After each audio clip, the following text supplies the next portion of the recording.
Hey this is Rubel দিগন্ত। আজকে কথা বলবো আসলে বরবাদ সিনেমার রোমান্টিক সং যেটা প্রকাশ করা হয়েছে, সেটা হচ্ছে দিদা।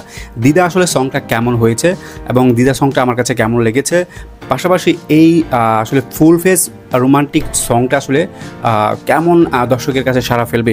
প্রথমে বলছি, এই পরিচালক একাধিক ইন্টারভিউতে এটা নিশ্চিত করেছে যে এই সিনেমাতে দুইটা সিচুয়েশনাল সং থাকবে।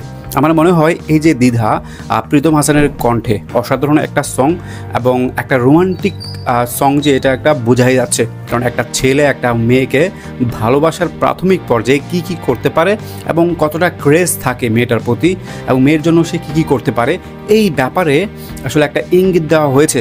আর বুঝতে তো পারছেন, একটা ছেলে একটা মেয়েকে ভালোবাসার প্রথম পর্যায়ে মেয়ের জন্য ছেলে কতটা ডেডিকেশন থাকতে পারে। তো সেইখান থেকে এটা একটা সিচুয়েশনাল সং এবং প্রীতমের কণ্ঠে দারুণ লেগেছে। তবে আরেকটু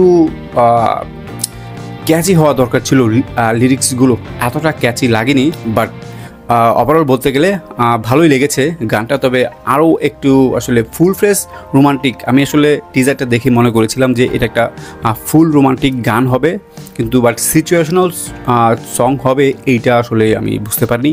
তো তোমাদের কাছে কেমন লেগেছে গানটা অবশ্যই কমেন্টস করে জানাবে। ধন্যবাদ সবাইকে ভিডিওটি দেখার জন্য।